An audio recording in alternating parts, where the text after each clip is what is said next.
दोस्तों YouTube channel के इस प्लेटफॉर्म पर आप सभी लोगों का दिल खोलकर स्वागत है। जैसा कि दोस्तों आप सभी लोग जान चुके होंगे कि बीपीएससी ट्री 3.0 का जो एग्ज़ाम हुआ है उसे रद्द कर दिया गया है। तो दोस्तों आप फिर से एक बार लग जाइए और पुनः एक बार और कोशिश कीजिए, जिससे कि आप पिछले बार की अपेक्षा और अधिक अंक ला सकें। ठीक है दोस्तों, आप लोगों को कुछ एक्स्ट्रा समय और मिल गया है, जिससे कि आप अपनी तैयारी को और मजबूत कर सकते हैं। तो दोस्तों हमने भी अपना कमर कस लिया और आप लोगों की तैयारी को मजबूत करने के लिए फिर से प्रीवियस ईयर के क्वेश्चनों को इस चैनल पर उपलब्ध करने के लिए हाजिर हूँ। तो चलिए दोस्तों, बिना किसी देरी के आज हम लोग 47वीं बीपीएससी की परीक्षा जो 2005 में कराया गया था, उन प्रश्नों को यानी कि उस प्रीवियस ईयर को इस वीडियो में हम लोग सॉल्व करेंगे। तो चलिए दोस्तों, पहले प्रश्न को हम लोग देखते हैं। कह रहा है कि विद्युत उत्पन्न करने के लिए कौन सी धातु का उपयोग होता है। ठीक है दोस्तों, इसमें हमारा जो ऑप्शन है 4 वाले ऑप्शन हैं।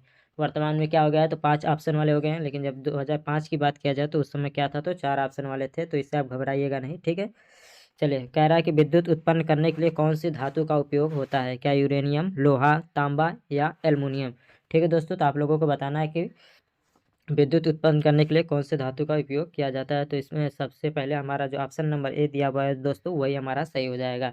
ठीक है दोस्तों, यूरेनियम का उपयोग किया जाता है। ठीक है, चलिए आगे बढ़ते हैं हम लोग। कह रहा है सोने को घोला जा सकता है सल्फ्यूरिक एसिड में, नाइट्रिक एसिड में, 3 भाग हाइड्रोक्लोरिक एसिड तथा 1 भाग नाइट्रिक एसिड के मिश्रण में, और डी कह रहा है कि हाइड्रोक्लोरिक एसिड में। तो दोस्तों दूसरे का आपको बताना है कि सोने को किस में घोला जा सकता है। तो आप लोगों को बता दें दोस्त, सोना क्या है, तो एक नोबेल धातु है। क्या है दोस्तों, तो एक नोबेल धातु, और उसे घोलने के लिए अम्लराज का निर्माण किया जाता है। किसे, तो अम्लराज का। और सभी लोग जानते हैं दोस्तों कि अम्लराज 3 भाग के हाइड्रोक्लोरिक एसिड और 1 भाग नाइट्रिक एसिड के मिश्रण से मिलकर बनता है। तो हमारा क्या हो जाएगा दोस्तों, तो हमारा ऑप्शन नंबर सी सही हो जाएगा। सोने को किस में घोला जाता है दोस्तों, तो अम्लराज में घोला जाता है। वही अम्लराज कैसे बनता है, तो 3 हाइड्रोक्लोरिक एसिड और 1 भाग नाइट्रिक एसिड के मिश्रण से बनता है। यानी कि फार्मूला आप देख लीजिए, 3HCl, 3 भाग क्या होता है, तो हाइड्रोक्लोरिक एसिड, ठीक है, और वही 1 HNO3 होता है, यानी कि नाइट्रिक एसिड। चलिए आगे बढ़ते हैं हम लोग। प्रश्न नंबर 3 कह रहा है कि जब वैद्युतिक ऊर्जा गति में परिवर्तित होती है तब कोई ऊष्मा की हानि नहीं होती है। 50% ऊष्मा की हानि होती है, 30% ऊष्मा की हानि होती है, 80% ऊष्मा की हानि होती है। प्रश्न नंबर 3 का आप लोगों को बताना है कि जब वैद्युतिक ऊर्जा गति में परिवर्तित होती है, तो दोस्तों हम आपको बता दें कि 30% तक ऊष्मा की हानि होती है। कितने दोस्तों, 30% ऊष्मा की हानि होती है। यानी कि हमारे 3 नंबर प्रश्न का 3 नंबर प्रश्न का जो है वो ऑप्शन नंबर सी सही हो जाएगा। गेहूँ की खेती के लिए कौन सा उर्वरक अधिक मात्रा में उपयोग करेंगे। ठीक है दोस्तों, नाइट्रोजन, पोटेशियम, तांबा या लोहा। आपको बताना है कि गेहूँ की खेती में किसका उपयोग इन चारों ऑप्शनों में से सर्वाधिक करेंगे। तो सभी लोग जानते हैं दोस्तों, गेहूं की खेती में हम लोग यूरिया यानी कि नाइट्रोजन का अधिक से मात्रा में हम लोग उपयोग करते हैं, जबकि पोटेशियम का भी करते हैं, लेकिन यहाँ पर देख रहे हैं दोस्तों अधिक मात्रा में पूछ रहा है, तो हम लोग क्या बोलेंगे, यूरिया। और यूरिया किससे बनता है, तो नाइट्रोजन से। यानी कि हमारा 4 प्रश्न का जो ऑप्शन नंबर है वो ए वाला सही हो जाएगा। ठीक है दोस्तों, अगर 5 ऑप्शन में आएगा जिसमें कि उपयुक्त में से एक से अधिक आ जाएगा, वहाँ पर अधिक नहीं लगा रहेगा। ठीक है दोस्तों, और पूछेगा कि किस किस यूरिया का उपयोग किया जाता है, तो उसमें आप लोग नाइट्रोजन और पोटेशियम भी लगा देंगे, यानी उपयुक्त में से एक से अधिक वाला ऑप्शन हमारा उसमें सही हो जाएगा। लेकिन यहाँ पर देख रहे हैं आप लोग क्या पूछा, अधिकतम है, अधिक मात्रा में। तो अधिक मात्रा की बात किया जाए दोस्तों, तो पोटेशियम सही हो जाएगा। ठीक है, चलिए प्रश्न नंबर 5 देख लेते हैं। श्वेत प्रकाश को नली में कैसे पैदा करते हैं। तांबे के तार को गर्म करके, तंतु को गर्म करके, परमाणु को उत्तेजित करके, या अणुओं को दोलित करके। तो 5 नंबर को आप लोगों को बताना है कि श्वेत प्रकाश को एक नलिका में कैसे पैदा किया जा सकता है। तो दोस्तों नलिका में जो भरी आर्गन गैस तथा पारे की वाष्प से विसर्जन प्रारंभ करने के लिए यह आवश्यक है कि दोनों तंतु काफ़ी गर्म हो। ठीक है दोस्तों, क्या हो, तो तंतु क्या हो, गर्म हो। यानी कि हमारा ऑप्शन नंबर क्या हो, बी वाला सही हो जाएगा। ठीक है दोस्तों, ऑप्शन नंबर क्या है, तो बी वाला सही हो जाएगा। तंतु को गर्म करके हम श्वेत प्रकाश को एक नलिका में उत्पन्न या पैदा कर सकते हैं। प्रश्न नंबर 6 कह रहा है कि शक्कर के किण्वन से क्या बनता है। Ethyl alcohol, methyl alcohol, acetic acid या क्लोरोफिल। 6 नंबर का आप लोगों को बताना है दोस्तों कि शक्कर के किण्वन से क्या बनता है। तो दोस्तों शक्कर के जो किण्वन से है वो एथाइल एल्कोहल बनता है। क्या दोस्तों, एथाइल एल्कोहल। यानी 6 नंबर का हमारा क्या हो जाएगा, तो ऑप्शन नंबर ए बिल्कुल सही हो जाएगा, एथाइल एल्कोहल बनता है। चलिए दोस्तों, प्रश्न नंबर 6 तक हो गया है। प्रश्न नंबर हम लोग आगे बढ़ते हैं, प्रश्न नंबर 7 को देखते हैं। प्रश्न नंबर 7 कह रहा है चूहा मारने का जहर किस रासायनिक पदार्थ से बनता है। Ethyl alcohol, methyl isocyanide, potassium cyanide या एथाइल आइसोसाइनाइड। तो चूहा मारने के लिए रेड्रोसाइट नामक रसायन पदार्थ मिलाया जाता है। कौन सा दोस्तों? तो रेड्रोसाइट नामक रसायन पदार्थ का उपयोग किया जाता है और जिसका निर्माण हम लोग किससे करते हैं? तो पोटेशियम साइनाइड से। किससे दोस्तों? तो पोटेशियम साइनाइड से करते हैं। यानी कि 7 नंबर का हमारा क्या हो जाएगा? तो ऑप्शन नंबर सी बिल्कुल सही हो जाएगा, पोटेशियम साइनाइड इसका बिल्कुल सही जवाब हो जाएगा। चलिए दोस्तों, प्रश्न नंबर हम लोग आगे बढ़ते हैं। प्रश्न नंबर 8 देखते हैं। किसी कमरे को ठंडा किया जा सकता है पानी के बहाने से, संपीड़ित गैस को छोड़ने से, रसोई गैस से या ठोस को पिघलाने से। तो दोस्तों किसी कमरे को ठंडा किया जा सकता है किससे? तो संपीड़ित गैस को छोड़ने से। किससे दोस्तों? तो संपीड़ित गैस को छोड़ने से कमरे को ठंडा किया जा सकता है। और यही संपीड़ित गैस जो है एयर कूलर में संपीड़ित गैस ही प्रयुक्त होती है। ठीक है दोस्तों, एयर कूलर में किसका? तो संपीड़ित गैस का ही उपयोग किया जाता है जिससे किसी कमरे या अन्य स्थान को ठंडा किया जाता है। ठीक है दोस्तों, चलिए प्रश्न नंबर 9 देखते हैं जो कि करंट अफेयर है, 2005 का पेपर है। तो ये करंट अफेयर हम लोगों के किसी काम के नहीं है। चलिए दोस्तों प्रश्न नंबर 10 देख लेते हैं। कह रहा है पीतल में कौन सी धातु मिलाई जाती है? प्रश्न नंबर 10 आप लोगों के स्क्रीन के सामने दोस्तों, आप लोगों को बताना है कि इनमें से कौन सा सही होगा। क्या तांबा और निकिल, निकिल और जस्ता, मैग्नीशियम और जस्ता, तांबा और जस्ता। तो 10 नंबर का आप लोगों को बताना है दोस्तों। तो इसका एक ट्रिक भी है दोस्तों कि पीतल जो है पिताजी से बनता है। ठीक है दोस्तों, पिताजी। ठीक है दोस्तों, पीतल, तांबा, जी से जिंक, तांबा जिंक को क्या? जस्ता बोलते हैं। तो हमारा ऑप्शन नंबर डी सही हो जाएगा। यानी तांबा और जिंक से क्या बनेगा? तो पीतल बनेगा। ठीक है दोस्तों, क्या बनेगा? तो पीतल। यानी कि हमारा ऑप्शन नंबर प्रश्न नंबर 10 का क्या हो जाएगा? तो डी वाला सही हो जाएगा। प्रश्न नंबर 11 कह रहा है प्रकाश में 7 रंग होते हैं, रंगों को अलग करने का क्या तरीका है? 11 नंबर का आप लोगों को बताना है कि वो कौन सा तरीका है जिससे कि हम लोग 7 रंगों को अलग अलग देख सकते हैं। चलिए हमारा ऑप्शन है कह रहा है एक प्रिज्म से रंगों को अलग अलग किया जा सकता है, फिल्टर से रंगों को अलग अलग किया जा सकता है, पौधों से रंगों को अलग अलग किया जा सकता है, या रंगों को अलग अलग ही नहीं किया जा सकता है। तो 11 नंबर का आप सभी लोग जानते हैं दोस्तों कि 7 रंगों का हमें तब पता चलता है जब हम उसे एक प्रिज्म से गुजारते हैं। यानी एक प्रिज्म से रंगों को अलग अलग किया जा सकता है। तो यानी कि 11 नंबर प्रश्न का क्या हो जाएगा दोस्तों? तो हमारा ऑप्शन नंबर ए बिल्कुल सही जवाब हो जाएगा। चलिए दोस्तों प्रश्न नंबर 12 की तरफ देखते हैं हम लोग। प्रश्न नंबर 12 है हमारा जो कि वर्तमान उस समय तत्कालीन के समय का करेंट अफेयर है जो कि हमारे किसी काम के नहीं है। ठीक है दोस्तों, प्रश्न नंबर 13 कह रहा है एस्पिरिन कहाँ से मिलता है? प्रश्न नंबर 13 है। ठीक है दोस्तों, तो क्या है? पेट्रोलियम से, पृथ्वी से, एक पेड़ से, एसिडों की रासायनिक अभिक्रिया से। दोस्तों ये जो प्रीवियस ईयर आप लोग सॉल्व कर रहे हैं 2005 बीपीएससी द्वारा कराए गए प्रीवियस ईयर के क्वेश्चन हैं। किस सत्र का है दोस्तों? तो 2005 का है। पूछ रहा है आपसे एस्पिरिन कहाँ से मिलता है? तो दोस्तों एस्पिरिन जो है एक पेड़ से पाया जाता है और यह क्या है? तो एक दवा है।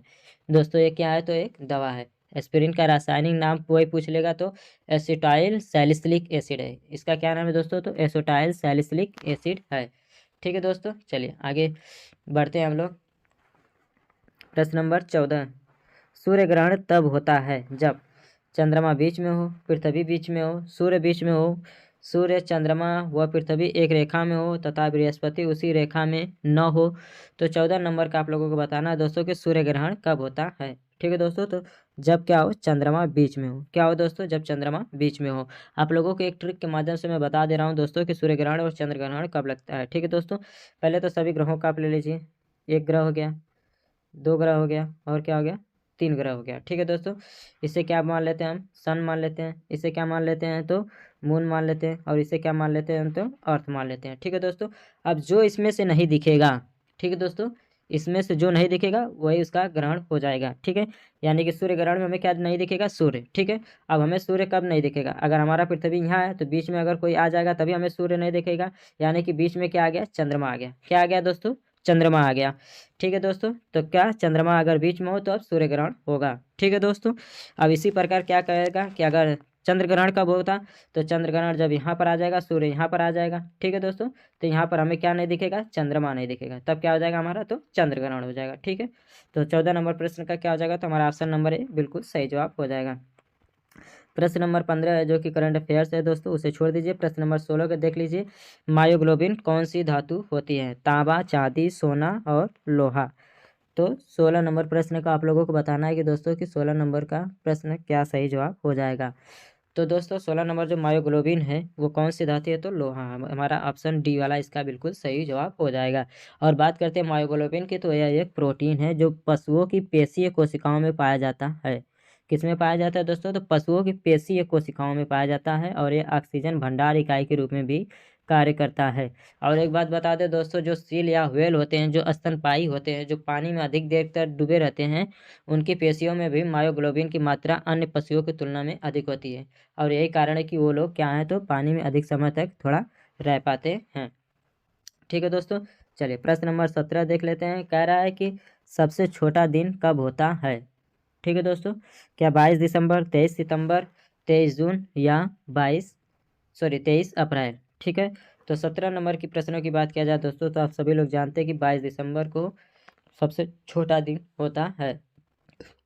तथा सबसे बड़ा दिन की वही बात कर लेते हैं दोस्तों, तो 21 जून को होता है। 21 मार्च तथा 23 दिसंबर को क्या होता है दोस्तों, तो दिन और रात समान होती है। एक बार आप लोग फिर से सुन लीजिए दोस्तों, सबसे छोटा दिन अगर पूछेगा तो 22 दिसंबर, बड़ा दिन पूछेगा तो 21 जून। 21 मार्च और 23 सितंबर को दिन व रात की समयावधि जो होती है वो बराबर होती है। चलिए प्रश्न नंबर 18 देख लेते हैं, जो कि करंट अफेयर का है दोस्तों, इसे आप स्किप कर दीजिए। प्रश्न नंबर 19 हमारा है कि हाइड्रोजन को जलाने से क्या बनेगा, ऑक्सीजन, रॉक, मिट्टी या पानी। प्रश्न नंबर 19 आप लोगों के सामने, आप लोगों को बताना है दोस्तों कि क्या बनेगा। तो दोस्तों हाइड्रोजन को अगर आप जलाएंगे तो हमारा क्या बनेगा, तो पानी बनेगा। क्या बनेगा दोस्तों, तो पानी बनेगा। हाइड्रोजन जो है ऑक्सीजन से अभिक्रिया करके जल बनाता है। ठीक है दोस्तों, क्या बनाता है, तो जल बनाता है।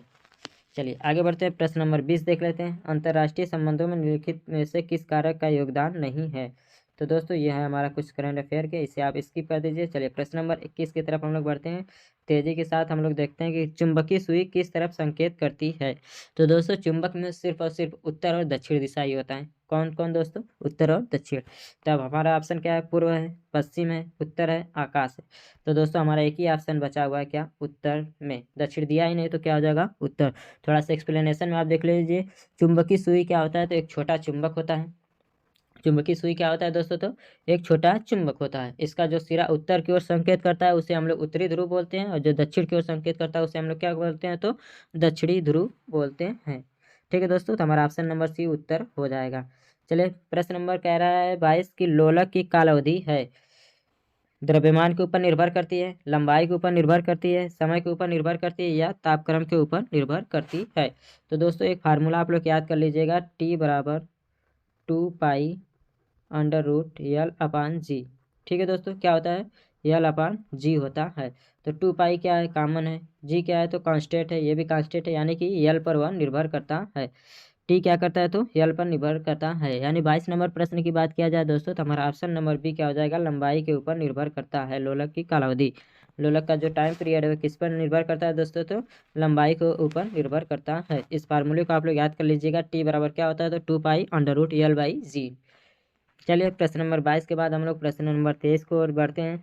महासागर में ऊंची जल तरंगे कैसे उत्पन्न होती हैं, भूकंप से, सन से, तारों से या चंद्रमा से।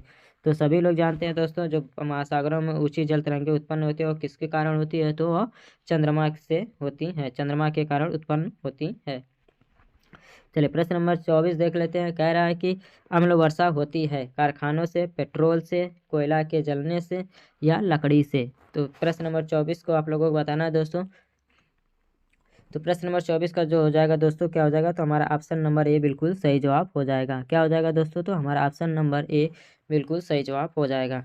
तालाब में तैरने से मनुष्य की त्वचा जल जाती है, अवरक्त किरण के कारण, क्लोरीन के कारण, उष्मा के कारण या पराबैंगनी किरणों के कारण। तो 25 नंबर का आप लोगों को बताना है कि दोस्तों तालाब में तैरने से मनुष्य की त्वचा जल जाती है, वह किसके कारण होता है।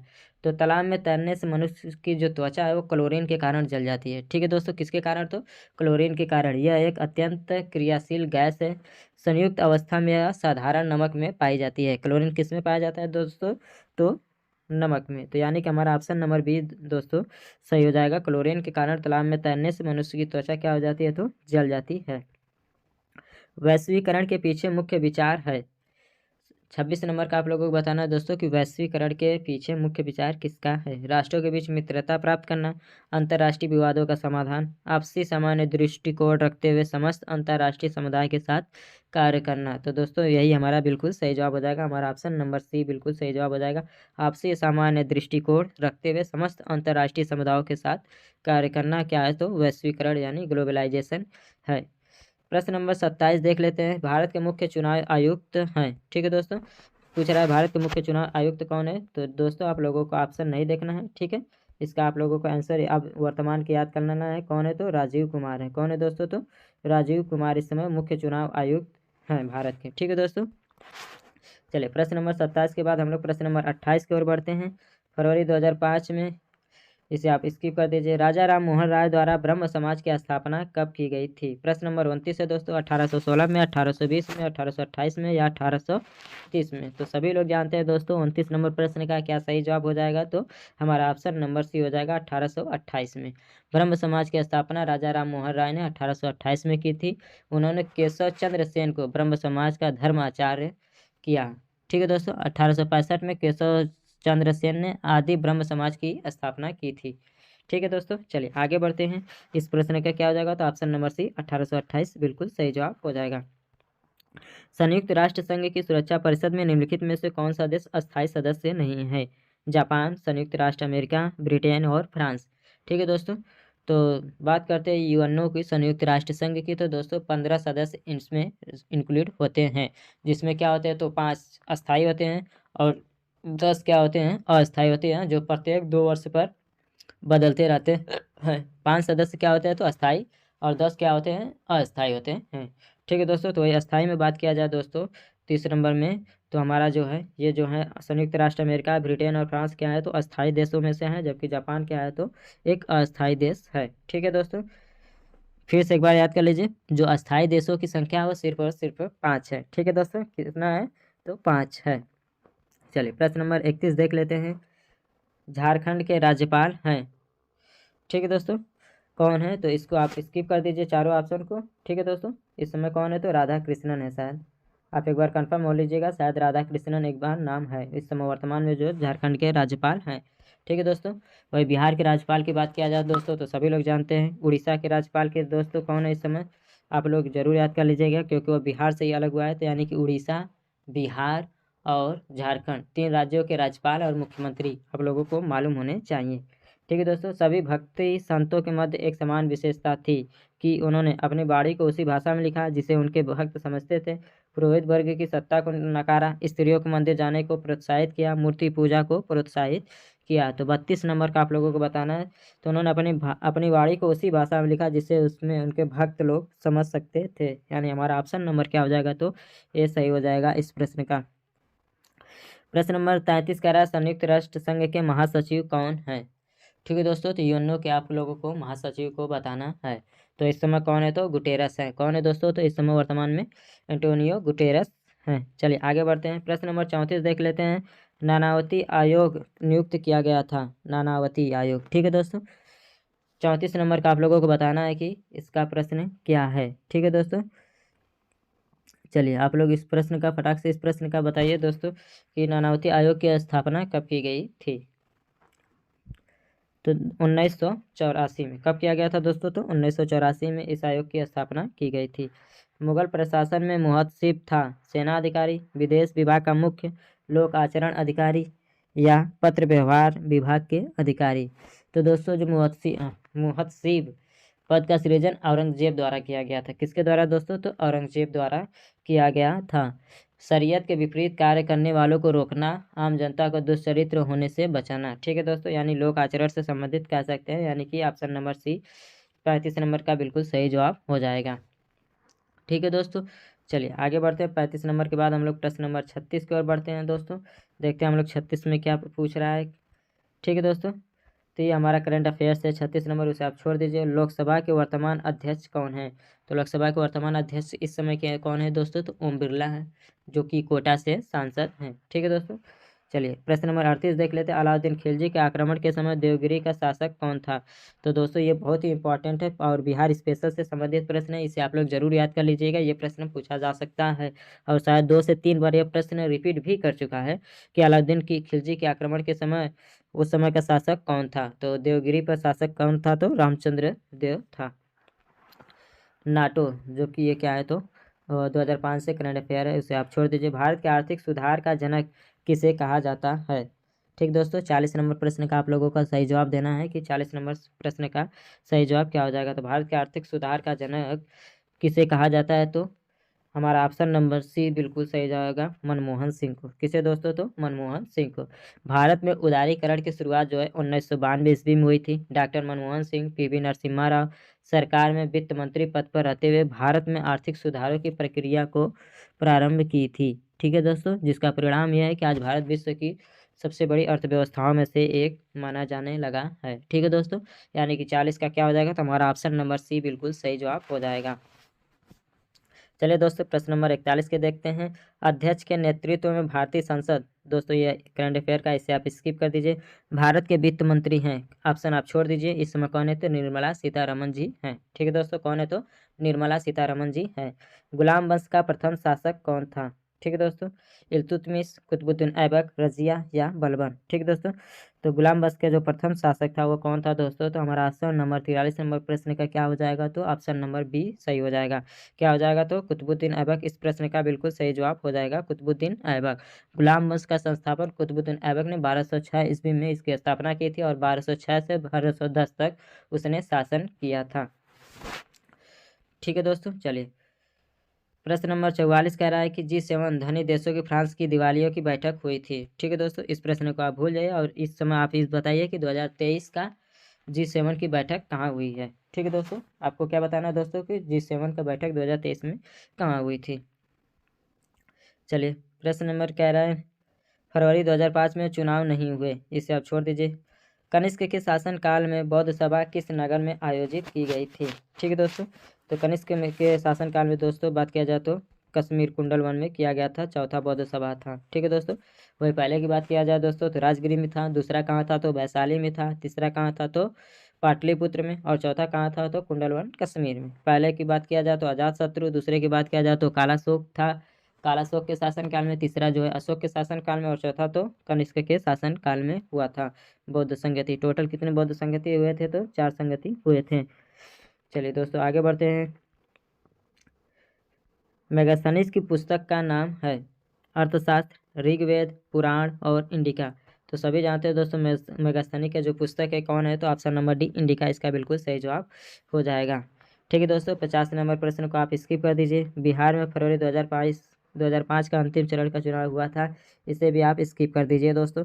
प्रश्न नंबर 52 हम लोग देखते हैं। हर्षचरितम नामक पुस्तक किसने लिखी? आप यह ना देखिए कि बहुत से सिंपल है। आप इस बार का भी जीके जीएस, अगर आप हिंदी को छोड़ दीजिए तो आप जीके जीएस देख लीजिए, मैथ का सॉल्व प्रश्नों को देख लीजिए, एकदम सिंपल सा दिया था, बहुत ज़्यादा कठिन प्रश्नों का लेबर नहीं दिया था। हालांकि जो री एग्जाम होता है वो थोड़ा कठिन कर देते हैं, तो दोस्तों जो आप प्रैक्टिस में जो आप करेंगे थोड़ा सा लेवल और हाई कर देंगे। ठीक है दोस्तों, तो चलिए कह रहा है कि हर्षचरितम नामक पुस्तक किसने लिखी थी? ठीक है दोस्तों, तो इसका क्या हो जाएगा? हमारा ऑप्शन नंबर बी सही हो जाएगा, बाण भट्ट। चीन के सर्वोच्च नेता हैं, आप राष्ट्रपति को बता सकते हैं सर्वोच्च नेता को, तो क्या होते हैं? जिंगझोंगझुंग, क्या नाम है? सी चिनपिंग हैं। ठीक है दोस्तों, 53 नंबर का आप भूल जाइए, वो भी क्या है? तो करंट अफेयर से संबंधित है। चलिए दोस्तों 54 नंबर भी क्या है? तो हमारा करंट अफेयर से संबंधित है, जिससे कि हम लोग स्किप कर देते हैं। प्रश्न नंबर आगे हम लोग बढ़ते हैं। प्रश्न नंबर 55 देख लेते हैं। मुद्रा राक्षस नामक पुस्तक के लेखक कौन थे? कौन थे दोस्तों? तो हमारा ऑप्शन नंबर ए हो जाएगा। इस समय ऐसे प्रश्नों को ज़्यादा समय देना जरूरी नहीं है चारों ऑप्शन को बोलने का, आप तुरंत आंसर की तरफ क्लिक कीजिए और आगे बढ़ते रहिए। यानी कि मुद्रा राक्षस की बात किया जाए तो विशाख दत्त। भारत के प्रधानमंत्री मुख्य हैं राज्य सरकार के, केंद्र सरकार के, राज्य एवं केंद्र दोनों के, या इनमें से कोई नहीं। तो 56 नंबर की बात किया जाए दोस्तों तो इस प्रश्न में थोड़ा सा लॉजिक है, आप लोग ध्यान से देखिएगा। ये नहीं कि राज्य तथा केंद्र सरकार दोनों की, नहीं, भारत के जो प्रधानमंत्री होते हैं वो केंद्र सरकार के मुख्य होते हैं। यानी कि 56 नंबर की बात किया जाए दोस्तों तो हमारा ऑप्शन नंबर बी बिल्कुल सही जवाब हो जाएगा। ठीक है दोस्तों, इस वर्ष 2005 के गणतंत्र दिवस समारोह में किस देश के शासक मुख्य अतिथि थे? ठीक है दोस्तों, तो ये गणतंत्र दिवस 2024 की बात किया जाए। ठीक है दोस्तों, 2005 आप स्किप कर दीजिए। ठीक है दोस्तों, 2024 गणतंत्र दिवस में तो कौन आए थे दोस्तों? तो फ्रांस के एमेनुअल मैक्रो आए थे। ठीक है दोस्तों, फ्रांस के क्या थे? तो राष्ट्रपति आए हुए थे। ठीक है दोस्तों, आप लोग नाम याद कर लीजिएगा। ठीक है, गणतंत्र दिवस पर वही आए थे। और आप लोगों को ये बताना है कि गणतंत्र दिवस पर सर्वश्रेष्ठ झांकी का पुरस्कार किस राज्य को दिया गया है। चलिए, नौकरशाही का कार्य है सरकार की नीतियों को लागू करना, प्रशासन चलाना, मंत्रियों की सहायता करना या उपयुक्त में से सभी। प्रश्न नंबर 58 बताना है।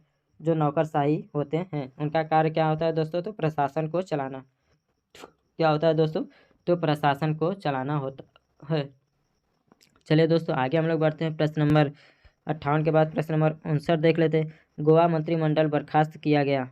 ठीक है दोस्तों, ये करंट अफेयर उस समय का, इसे आप स्किप कर दीजिए। सत्यार्थ प्रकाश की रचना किसने की? राजा राम मोहन राय द्वारा, महात्मा गांधी द्वारा, स्वामी विवेकानंद द्वारा या स्वामी दयानंद सरस्वती के द्वारा। तो 60 नंबर की बात किया जाए दोस्तों तो सत्यार्थ प्रकाश की जो पुस्तक की रचना है वो स्वामी दयानंद सरस्वती के द्वारा किया गया है। यानी कि हमारा ऑप्शन नंबर डी बिल्कुल इस प्रश्न का सही जवाब हो जाएगा। अनुशीलन समिति थी, नारी उत्थान के प्रति समर्पित थी, विधवा विवाह को प्रोत्साहित करने वाली, मजदूरों के कल्याण में रुचि रखने वाली या एक क्रांतिकारी संगठन थी। तो 61 नंबर का आप लोगों को बताना है। तो अनुशीलन समिति आप सभी लोग जानते हो क्या थी? तो एक क्रांतिकारी संगठन थी। क्या थी दोस्तों? तो वह एक क्रांतिकारी संगठन थी। चलिए प्रश्न नंबर 62 देख लेते हैं। सुरक्षा प्रकोष्ठ की नीति संबंधित है वारेन हेस्टिंग्स से, लॉर्ड डलहौजी से, हेनरी लॉरेंस से और लॉर्ड हेस्टिंग्स से। ठीक है दोस्तों, तो 62 नंबर का आप लोगों को बताना है दोस्तों कि 62 नंबर का क्या सही जवाब हो जाएगा दोस्तों? तो जो सुरक्षा प्रकोष्ठ है, रिंग फेंस है, वो वारेन हेस्टिंग्स से है। किससे दोस्तों? तो वारेन हेस्टिंग और एक और लोगों से संबंधित है, वेलेस्ली के समय। ठीक है दोस्तों, वारेन हेस्टिंग और वेलेस्ली से। चलिए दोस्तों आगे बढ़ते हैं। प्रश्न नंबर 62 के बाद हम लोग प्रश्न नंबर 63 के बढ़ते हैं। चुने हुए देश की अर्थव्यवस्था निम्नलिखित में से कौन सा कथन सही नहीं है? दोस्तों ये करंट अफेयर से संबंधित है, इसे आप स्किप कर दीजिए। ठीक है, चलिए आगे बढ़ते हैं। All India trade union Congress के प्रथम अध्यक्ष कौन थे? बीबी गिरी या से डोंगे, पंडित जवाहरलाल नेहरू और लाला लाजपत राय। तो दोस्तों all India trade union Congress की बात किया जाए दोस्तों तो इसकी स्थापना 1920 में किया गया था। कब किया गया था दोस्तों? तो 1920 में किया गया था। और इसके पहले अध्यक्ष कौन थे? तो लाला लाजपत राय इसके पहले अध्यक्ष थे।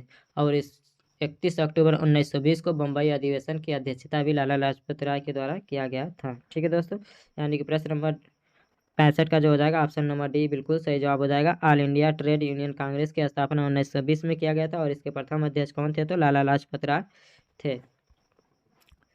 ठीक है दोस्तों, चलिए प्रश्न नंबर 66 देख लेते हैं, जो कि कह रहा है कि सूची और रेल मार्ग से संबंधित है। यूरोपीय ट्रांस क्या कॉन्टिनेंटल रेल मार्ग है? ट्रांस जो है इंडियन रेल मार्ग, ट्रांस जो साइबेरियन रेल मार्ग और ओरिएंट एक्सप्रेस इसका जो है कि दिया ही नहीं, देखिए। ठीक है दोस्तों, तो 66 नंबर की बात किया जाए दोस्तों तो 66 नंबर का क्या हो जाएगा? तो हमारा ऑप्शन नंबर बी सही हो जाएगा। ट्रांस जो है इंडियन रेल मार्ग संबंधित है। ठीक है दोस्तों, चलिए आगे हम लोग बढ़ते हैं। 66 के बाद प्रश्न नंबर 67 देख लेते हैं। प्रश्न नंबर 68 की तरफ हम लोग बढ़ते हैं। भारत छोड़ो आंदोलन के समय इंग्लैंड का प्रधानमंत्री कौन था? ठीक है दोस्तों, प्रश्न नंबर 68 आप लोगों को बताना है कि भारत छोड़ो आंदोलन के समय इंग्लैंड के प्रधानमंत्री कौन थे। यानी कि भारत छोड़ो आंदोलन कब हुआ था दोस्तों? तो 1942 में। और 1942 के समय इंग्लैंड की बात किया जाए दोस्तों तो उस समय उसके प्रधानमंत्री कौन थे? तो चर्चिल थे। कौन थे दोस्तों? तो चर्चिल थे। चलिए प्रश्न नंबर 69 की तरफ हम लोग बढ़ते हैं, जो कि वर्ष 2004 लिखा हुआ है, यानी कि करंट अफेयर्स है, इसे आप लोगों को स्किप कर देना है। ठीक है दोस्तों, प्रश्न नंबर 70 देख लेते हैं। कह रहा है कि महावीर स्वामी का जन्म कहाँ हुआ था? कुंडग्राम में, पाटलिपुत्र में, मगध में और वैशाली में। आप लोगों को बताना है कि महावीर स्वामी का जन्म कहाँ हुआ था। तो 70 की बात किया जाए दोस्तों तो हमारा ऑप्शन नंबर ए हो जाएगा, कुंडग्राम में हुआ था। कब हुआ था दोस्तों? तो कहाँ हुआ था? तो कुंडग्राम में। कब हुआ था? तो 599 ईस्वी पूर्व में एक क्षत्रिय परिवार में वैशाली जिले के कुंडग्राम नामक स्थान में हुआ था। वही वैशाली जिले की बात किया जाए दोस्तों तो कहाँ पर है? तो बिहार में है। उनके पिता का नाम वही पूछेगा तो दोस्तों बता देना सिद्धार्थ, और माता का नाम तो त्रिशला था। चलिए दोस्तों प्रश्न नंबर 70 के बाद देखते हैं प्रश्न नंबर 71 की तरफ बढ़ते हैं दोस्तों। चलिए 72 को देख लेते हैं, वो थोड़ा बहुत लंबा दे रहा है, स्क्रीन पे आने महात्मा बुद्ध का महापरिनिर्वाण कहाँ हुआ था? ठीक है दोस्तों, महात्मा बुद्ध का महापरिनिर्वाण कहाँ हुआ था? तो 72 नंबर का क्या हो जाएगा दोस्तों? सभी लोग जानते हैं कि कहाँ हुआ था दोस्तों, तो हमारा ऑप्शन नंबर सी हो जाएगा, कुशीनगर में। कहाँ दोस्तों? तो कुशीनगर में हुआ था। महात्मा बुद्ध ने अपना पहला धर्म चक्र परिवर्तन उपदेश किस स्थान पर दिया था दोस्तों? तो ये भी सभी लोग जानते हैं कहाँ पर, तो हमारा ऑप्शन नंबर भी सारनाथ में दिए थे। यानी कि 73 नंबर का क्या हो जाएगा? तो हमारा ऑप्शन नंबर डी बिल्कुल सही जवाब हो जाएगा। चलिए दोस्तों प्रश्न नंबर 74 देख लेते हैं। मगध का प्रथम राजधानी कौन था? कौन सी थी? ठीक है दोस्तों, आप लोगों को बताना है। 74 नंबर का तो सभी लोग जानते हैं कौन था, तो ग्रीबस यानी राजगिरी था। कौन था? तो मगध की जो प्रथम राजधानी थी वह ग्रीबरस थी, और बाद में उदयन ने राजधानी को ग्रीबरस से कहाँ ले गया था? तो पाटलिपुत्र में स्थानांतरित किया था। यानी कि 74 नंबर प्रश्न का जो हो जाएगा ऑप्शन नंबर सी बिल्कुल सही जवाब हो जाएगा। चलिए दोस्तों, 75 नंबर कह रहा है नंद वंश के बाद मगध पर किस राजवंश ने शासन किया था? तो नंद वंश की बात किया जाए दोस्तों, तो उसके बाद जो है मौर्य वंश ने शासन किया था। अंतिम नंद राजा जो घनानंद था उसका वध करके चंद्रगुप्त मौर्य ने मौर्य साम्राज्य की स्थापना की थी। किसने दोस्तों? तो चंद्रगुप्त मौर्य ने घनानंद की हत्या करके वध करके मौर्य वंश की स्थापना की थी।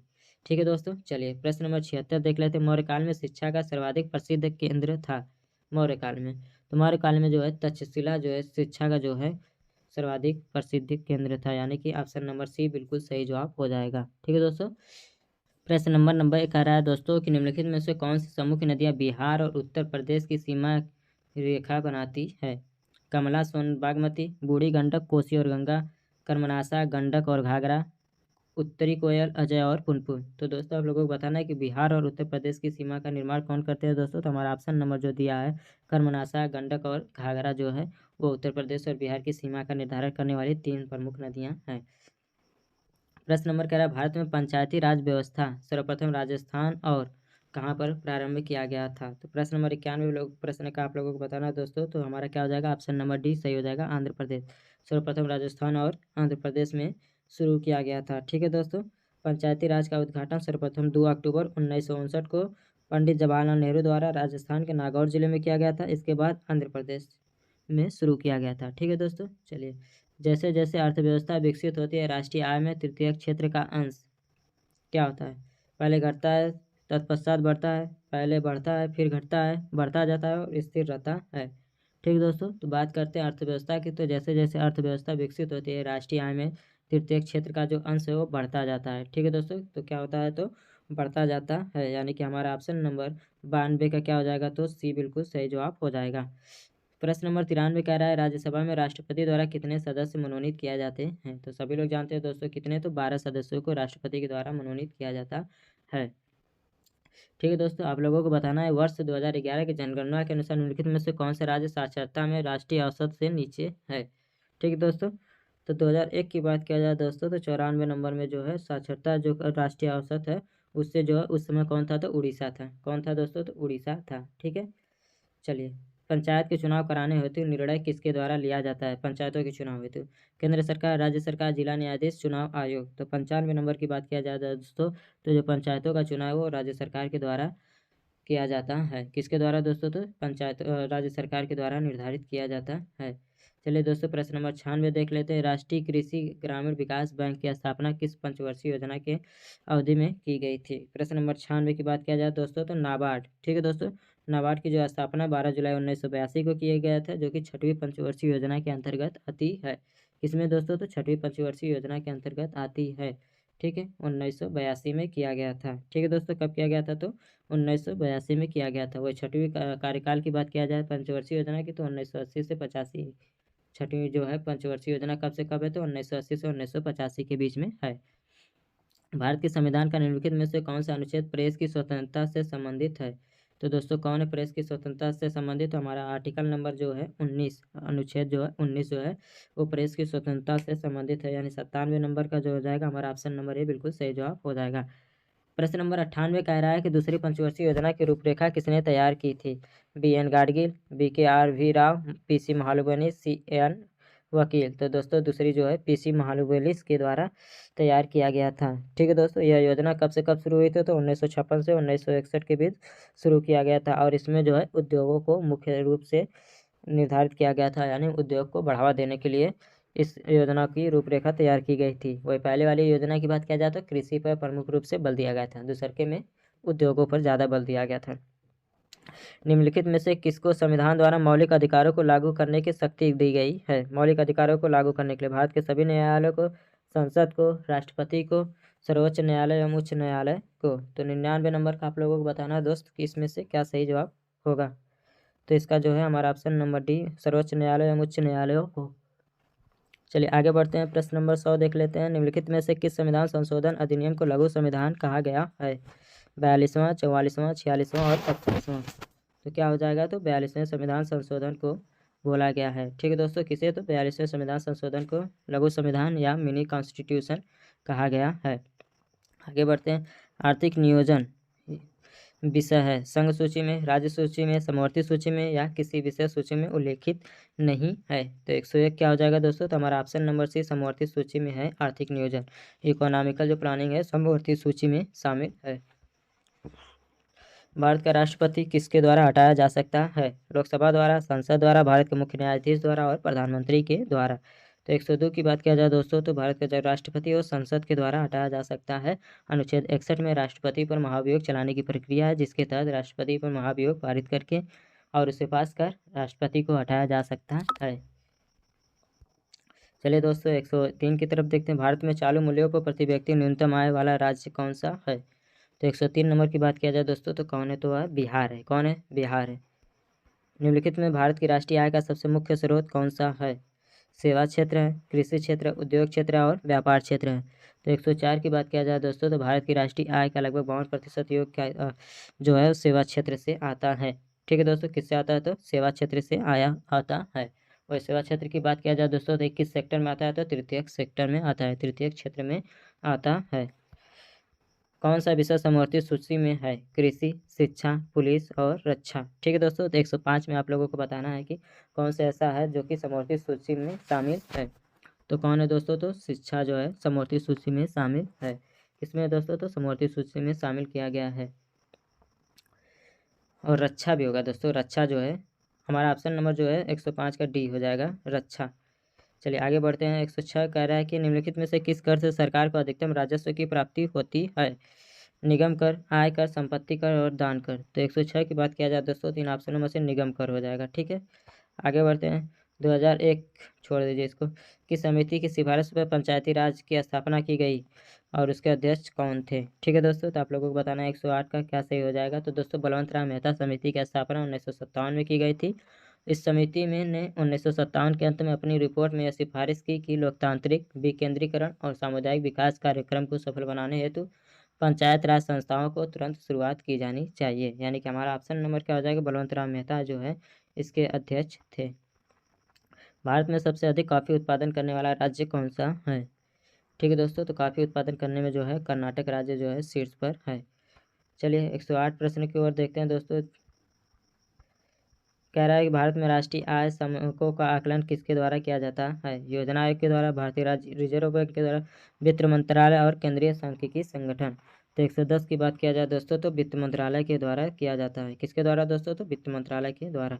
लोकसभा में राज्यवार सीटों का आवंटन 1971 की जनगणना में आधारित है। यह निर्धारण किस वर्ष यथावत रहेगी, किस वर्ष तक। ठीक है दोस्तों, तो 111 की बात किया जाए दोस्तों, तो यह 2026 तक। ठीक है दोस्तों, कब तक, तो 2026 तक चलेगी। चलिए दोस्तों आगे बढ़ते हैं हम लोग। भारत में जनसंख्या वृद्धि के इतिहास में कौन सा वर्ष महाविभाजन का वर्ष कहलाता है। 1951 में, 1921 में, 2001 में और 1921 में। तो 112 की बात किया जाए दोस्तों, तो हमारा ऑप्शन नंबर क्या हो जाएगा, तो डी हो जाएगा। 1921 को क्या बोलते हैं, तो महाविभाजन का वर्ष बोलते हैं। और 1921 की बात किया जाए दोस्तों, तो 1921 में सबसे पहले क्या किया गया था, तो जाति आधारित जनगणना किया गया था। ठीक है दोस्तों, चलिए आगे बढ़ते हैं। प्रश्न नंबर 113 देख लेते हैं।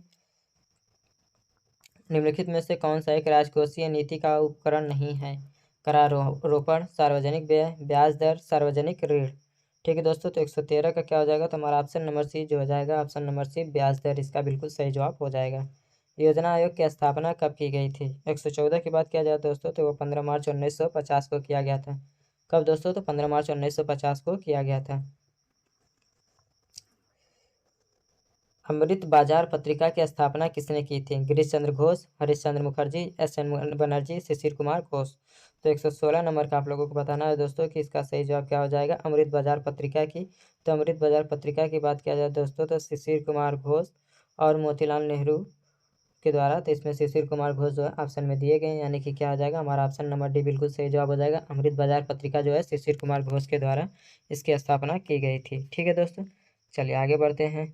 1899 और 1900 की मुंडा क्रांति के नेता कौन थे दोस्तों, तो सभी लोग जानते हैं बिरसा मुंडा थे। कौन से दोस्तों, तो बिरसा मुंडा थे। और ये घटना कब हुई थी, तो 1899 और 1900 के बीच में हुई थी। ठीक है दोस्तों, इसे क्या बोलते हैं तो मुंडा विद्रोह के नाम से जाना जाता है। यानी 117 नंबर का क्या हो जाएगा तो हमारा ऑप्शन नंबर सी बिल्कुल सही जवाब हो जाएगा। 2001 दिया है, आप लोग 2011 का समझ लीजिए कि जनगणना की रिपोर्ट के अनुसार किस राज्य में साक्षरता की दर सबसे कम है। तो दोस्तों सभी लोग जानते हैं कहाँ पर, तो बिहार में। इसको 2011 बना लीजिए। क्या है दोस्तों, तो 2011 बना लीजिए, 2011। किसने कहा था कि कांग्रेस आंदोलन न तो लोगों द्वारा प्रेरित था, न ही उसके द्वारा सोचा या योजनाबद्ध किया गया था? Lord Dufferin, sir Syed Ahmad Khan, lord Curzon, Lala Lajpat Rai. तो 119 की बात किया जाए दोस्तों तो सर सैयद अहमद खान ने यह बात कही थी। किसने दोस्तों, तो सर सैयद अहमद खान ने यह बात कही थी। चलिए आगे बढ़ते हैं हम लोग। अखिल भारतीय किसान सभा के प्रथम सत्र की अध्यक्षता किसने की थी? अखिल भारतीय किसान सभा, स्वामी सहजानंद, इंदुलाल याज्ञिक, एन रंगा, पीसी जोशी। तो 120 की बात किया जाए दोस्तों तो स्वामी सहजानंद ने की थी। किसने दोस्तों, तो 1936 ईस्वी में लखनऊ में स्वामी सहजानंद और प्रोफेसर एन जी रंगा ने मिलकर अखिल भारतीय किसान सभा की स्थापना की थी। इसके प्रथम सत्र की अध्यक्षता स्वामी सहजानंद थे, जबकि एम एन रंगा क्या थे, तो सचिव इसके थे। गांधी इरविन समझौते के हस्ताक्षर होने में किसने महत्वपूर्ण भूमिका निभाई थी? 122 नंबर का आप लोग को बताना है। तो दोस्तों डॉक्टर जयकर और तेजप्रताप सप्रू ने गांधी जी और इरविन के समझौते के बीच हस्ताक्षर किया था। तो आप लोग ऑप्शन मिला लीजिए, जयकर और तेज बहादुर सप्रू। ठीक है दोस्तों, तो यानी हमारा ऑप्शन नंबर सी सही हो जाएगा। एक और नाम याद कर लीजिएगा, जयकर। क्या दोस्तों, तो जयकर। ठीक है दोस्तों, और तेज प्रताप सप्रू ने हस्ताक्षर किया था। ऑप्शन में केवल तेज बहादुर सप्रू दिया है, तो यानी हमारा ऑप्शन नंबर सी सही हो जाएगा। 1855 में संथालों ने किस अंग्रेज कमांडर को हराया था? कैप्टन नेक, फिविलो, मेजर बारो, कर्नल व्हाइट या लेफ्टिनेंट बॉस्टी। तो 123 का क्या हो जाएगा दोस्तों, मेजर बारो को संथालों ने हराया था। 1 जनवरी 2003 को बिहार में कोयले की अनुमानित भंडार थी। 124 नंबर का क्या हो जाएगा दोस्तों, तो हमारा ऑप्शन नंबर सी हो जाएगा, 116 मिलियन टन। ठीक है दोस्तों, कितना, तो 116 मिलियन टन था। चलिए आगे बढ़ते हैं। प्रश्न नंबर, अंग्रेजी शासनकाल में भारत का कौन सा क्षेत्र अफीम उत्पादन हेतु प्रसिद्ध था? 125 नंबर का। तो कौन सा राज्य था दोस्तों, तो बिहार जो है अफीम उत्पादन हेतु क्या था, तो प्रसिद्ध था। बिहार में 1857 के क्रांतिक नेता बाबू कुंवर सिंह का देहांत कब हुआ था? ठीक है दोस्तों, आप लोगों को बताना है कि उनका देहांत कब हुआ था। 126 नंबर का। तो दोस्तों 20 जून 1858 कब हुआ था दोस्तों, तो 20 जून 1858 को हुआ था। और किसने पराजित किया था दोस्तों, तो विलियम टेलर ने। किसने दोस्तों, तो विलियम टेलर ने। बिहार की कुल श्रम शक्ति में, इसको आप छोड़ दीजिए, निष्क्रिय विरोध के सिद्धांत का प्रतिपादन किसने किया था? महात्मा गांधी, बिपिन चंद्र पाल, बाल गंगाधर तिलक या अरविंदो घोष। ठीक है दोस्तों, तो आप लोगों को बताना है कि 128 नंबर प्रश्न का क्या सही जवाब होएगा। तो 128 नंबर का जो है, जो निष्क्रिय विरोध है, वो महात्मा गांधी जी के द्वारा प्रतिपादित किया गया सिद्धांत है। यानी कि हमारा ऑप्शन नंबर ए बिल्कुल सही जवाब हो जाएगा। बिहार के उस क्रांतिकारी का नाम बताइए जिसने सितंबर 1928 में हिंदुस्तान सोशलिस्ट रिपब्लिकन आर्मी यानी कि SRA की स्थापना या बैठक में भाग लिया था। तो 129 का क्या हो जाएगा दोस्तों, तो फणींद्र नाथ घोष। ठीक है दोस्तों, किसने, तो फणींद्र नाथ घोष ने SRA में बैठक में भाग लिया था। भारत में कौन सा राज्य अभ्रक उत्पादन करता है? सर्वाधिक अभ्रक उत्पादन करने वाला राज्य कौन सा है? तो 130 नंबर की बात किया जाए दोस्तों, तो अभ्रक उत्पादन करने में बिहार राज्य जो है शीर्ष पर है। ठीक है दोस्तों, चलिए निम्नलिखित अखबारों में कौन सा मुख्यतया उदारवादियों की नीति का प्रचारक था? ठीक है दोस्तों, उदारवादियों के। तो दोस्तों कौन था, तो हमारा ऑप्शन नंबर बी क्या हो जाएगा, लीडर। कौन दोस्तों, तो हमारा ऑप्शन नंबर बी लीडर हो जाएगा। 1947 के भारतीय राष्ट्रीय कांग्रेस के दिल्ली अधिवेशन की अध्यक्षता किसने की थी? JB कृपलानी, राजेंद्र प्रसाद, अब्दुल कलाम आजाद, जवाहरलाल नेहरू। तो 132 की बात किया जाए दोस्तों, तो हमारा ऑप्शन नंबर ए बिल्कुल सही जवाब हो जाएगा। JB कृपलानी द्वारा 1947 या आज़ादी के समय के दिल्ली अधिवेशन की अध्यक्षता की गई थी। देवबंद के उस विद्वान का नाम बताइए जिन्होंने स्वतंत्रता आंदोलन में महत्वपूर्ण भूमिका निभाई थी। हमारा ऑप्शन नंबर ए है कि क्या, अब्दुल कलाम आज़ाद। तो दोस्तों जी बिल्कुल यही हमारा ऑप्शन बिल्कुल सही जवाब हो जाएगा। देवबंद के विद्वान का क्या नाम था, तो अब्दुल कलाम आज़ाद ही था। क्या था दोस्तों, तो हमारा बिल्कुल सही जवाब हो जाएगा। चलिए, वह कौन सा कांग्रेस अध्यक्ष था जिसने कृषि मिशन व लॉर्ड बेबल दोनों से वार्ताएं की? अब्दुल कलाम आज़ाद, जवाहरलाल नेहरू, JB कृपलानी, सी राजा गोपालचारी। तो 134 की बात किया जाए दोस्तों, तो कौन हो जाएंगे, अब्दुल कलाम आज़ाद। कौन हो जाएंगे दोस्तों, अब्दुल कलाम आज़ाद। ठीक है दोस्तों, क्रिप्स मिशन की बात किया जाए दोस्तों, तो 1942 में आया था। वेबल योजना की बात किया जाए दोस्तों, तो 1945 में आया था। वही 1940 से 1945 के बीच में अब्दुल कलाम आज़ाद ही राष्ट्रीय कांग्रेस के अध्यक्ष थे। ठीक है दोस्तों, तो बिहार में किस स्थान पर भारतीय राष्ट्रीय कांग्रेस का 1922 का अधिवेशन हुआ था? तो कहाँ हुआ था दोस्तों? 1922 में। ठीक है दोस्तों, 135 का हमारा ऑप्शन नंबर सी हो जाएगा। कहाँ पर? तो दोस्तों गया में हुआ था।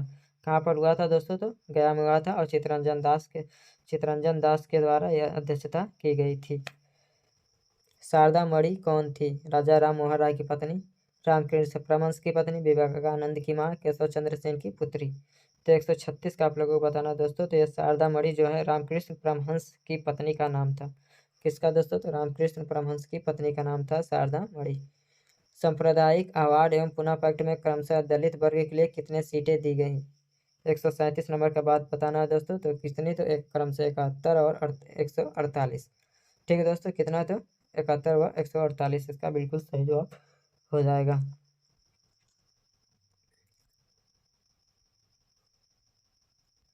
अंग्रेजी भारतीय सेना में चर्बी वाले कारतूसों से चलाने वाली एनफील्ड राइफल कब शामिल की गई थी? नवंबर 1856 में, जनवरी 1857 में, दिसंबर 1856 में, फरवरी 1857 में। तो 139 नंबर की बात किया जाए दोस्तों, तो क्या बिल्कुल सही जवाब हो जाएगा? आप लोगों को बताना है। तो 139 का क्या? जनवरी 1857 इसका बिल्कुल सही जवाब हो जाएगा। ठीक है दोस्तों, कब? तो जनवरी 1857 इसका बिल्कुल सही जवाब हो जाएगा। चलिए दोस्तों, कुछ प्रश्न अब यहाँ मैथ वैथ के दिए गए हैं। ठीक है दोस्तों, हम लोग आगे बढ़ते हैं। एक प्रश्न और देख लेते हैं बस इस वीडियो। मुंबई में अखिल भारतीय व्यापार संघ कांग्रेस की स्थापना कब की गई? 142 नंबर का आप लोगों को बताना है कि क्या सवाल इस प्रश्न का सही जवाब होगा। तो 1920 में। कब दोस्तों? तो 1920 में। अंतर्राष्ट्रीय श्रम सम्मेलन एवं बैठकों में प्रतिनिधित्व भेजने के उद्देश्य से all India trade union Congress की स्थापना की गई थी। लाला लाजपत राय इस संगठन के पहले अध्यक्ष थे।